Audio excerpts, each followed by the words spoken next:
Hi, welcome back to Waxing On. It's Friday, March 8th, and today we're remembering the passing of one of the legendary trumpet players of my generation, who passed away in 2015 on this date, Lew Soloff. Now, many of you may remember Lew's work from late 60s, early 70s, when he was lead trumpet player for Blood, Sweat and Tears. One of the first bands to incorporate horns in the section, as kind of a semi-jazz rock combination. We also had Chicago doing a similar thing, but I kind of find that Chicago and Blood, Sweat and Tears were like some of the other pairings I mentioned before. In comedy, we had the Marx Brothers and the Three Stooges. Kind of the same, but very different. We had Laurel and Hardy and Abbott and Costello. In this jazz rock, we had Blood, Sweat and Tears and Chicago. Very different. Now, Blood, Sweat and Tears and Chicago both had something similar, though, that their airplay, the records that got on the radio, didn't really reflect all the great stuff these bands could do. I remember first time I heard a full-length Chicago album, I couldn't get over it. I'm so used to just that sanitized or short version of stuff they gave us on radio. When you heard the band actually stretch out and play, they could do some great stuff. Same thing with Blood, Sweat and Tears. The albums had extended cuts, extended solos, things that they couldn't fit into that 2.5 minutes or whatever they needed for airplay. So you didn't really get a good picture of what some of these players could do. Anyways, I've got recordings with Lew on a couple of different bands, Gil Evans Band, Carla Bley Band, but he's one of those players who's played with just about everyone. He was certainly a first call session player on the East Coast. I first saw Lew Soloff play when he was guesting with Chuck Mangione, when Chuck used to do those week-long stints with an orchestra at the O'Keefe Center in Toronto. Well, it was called the O'Keefe Center back in those days. I'm just not sure what it's called at this point, down on Front Street. And it was the first time I'd seen something. And this is for you trumpet players out there, or any of you other brass players. I don't know if you remember music class teacher saying, never switch mouthpieces. Oh, you'll ruin your embouchure. Don't get fooling around with mouthpieces. Find one and stick with it. This is the first time I'd seen a player, and it's Lew Soloff. He was doing the Feel of Vision solo that Chuck had written for him. Switch mouthpieces in the middle of a tune, and then switch back. He had a section that he wanted the special mouthpiece to use, and he did, and then switch back and forth. He had them stuck in his pocket. I'd never seen that before. It was just shocking from all the talk we'd had from music teachers.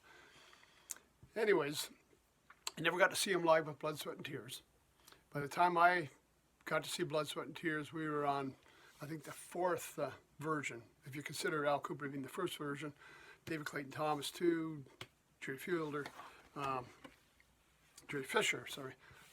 number 3, and David Clayton Thomas coming back again. Now, what I'd like to do today is just look at a couple of the albums from Lew's early years with Blood, Sweat and Tears, and the ones I picked out are actually the Jerry Fisher ones. Not that there was anything wrong with the David Clayton Thomas, I just found these were ones that I really enjoyed more with the tunes and the arrangements and some of the players we have in here. Now, this album came out, this was just after David Clayton Thomas left. He took some of the original players that he had with him gone. We've added some new players. The album, aptly called New Blood. Gatefold album, we got a picture of the band on the back. See Lew in the back with extremely long hair, standing beside Larry Willis, and right beside Jerry. And inside, more pictures of the band. Information on the songs, who arranged them, who's soloing. Everybody in there, and there's Lew with the long, long hair at that point. Let's just go over the players here. We got Jerry Fisher on lead vocals, Dave Bargeron, a carryover, a great trombone player, playing tenor, bass, baritone, horn, tuba, and percussion and vocals. Lou Marini Jr. I think this was one of the first albums he appeared on. You may recognize his name. We've talked about him before. Played with the Blues Brothers Band. Lou Marini also composed the tune on here, did some of the arranging, and plays the saxophone. Lew Soloff, trumpet, flugelhorn, piccolo, and vocals. piccolo trumpet that would be. Chuck Winfield on trumpet, still back doing second trumpet parts, so he was a carryover from the other band with David Clayton Thomas. George Waldinius on electric and Spanish guitar, and Steve Katz on electric guitar. We've got Larry Willis on electric piano, Jim Fielder on bass and vocals. He's still a carryover as well. And Bobby Columbia on drums. Another carryover from the early days. Tunes, a little different. The tunes with David Clayton Thomas, there was some, like Spinning Wheels, Lucretia McKeevill, Go Down Gambling. Some of them classics. Some of them, they're very unusual. They weren't really what I expected. Tunes in here I thought were pretty consistent in here. We started off with Bob Dylan's Down in the Flood, and I think it's just a great, great song. Great arrangement of it by Lou Marini. I mean, the horns, the band, everything just works. A great kickoff for this album. Got the song Touch Me Alone by Lou Marini. Dave Bergeron doing a tuba solo on this one. Velvet. Okay, let me see. We got horns arranged by Bergeron. Can't Move No Mountains. Over the Hill, a Dave Bergeron song again. So Long Dixie by Barry Mann and Cynthia Weil. Snow Queen, Carole King and Jerry Goffin. And Maiden Voyage by Herbie Hancock. So we've mixed a little rock, we've mixed a little jazz in there, but we've got some excellent playing from the horn section in there. The trumpet parts, I don't see any real solo here by Lou, but what he's doing as lead trumpet, supporting all this in the background, it was just great to hear. He really, really brought that together as a lead player and held that section. So that was New Blood. And the other one, which was another favorite of mine, came out just after that, was No Sweat. Still got Lou down front there. We've added Tom Bones Malone. Now, so we've got Tom Bones Malone and Lou Marini together, who, again, both of them, Blues Brothers. You got that right. This one also, a real combination of writers in here. We've got Cynthia Weil and George Wodinius doing Save Our Ship. We've got John Lewis's Django. We have Randy Newman's song, Rosemary. We've got a song for John written by Lou Marini again. Back Against the Wall, Bobby Blue. We've got Hip Pickles by Lou Marini. Kind of a fun tune there with bass trombone solo by Bergeron. My Old Lady, Cynthia Weil. Again, Empty Pages, Steve Winwood. Mary Miles, and Inner Crisis written by Larry Willis. So again, a nice cross-section of composers, nice cross-section of music.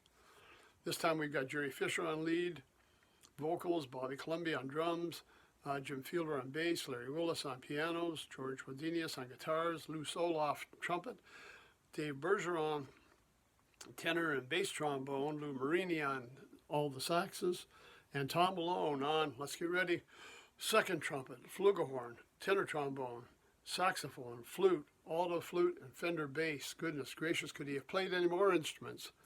Yes, Tom Malone really anchoring that and doing some of the arranging on here as well.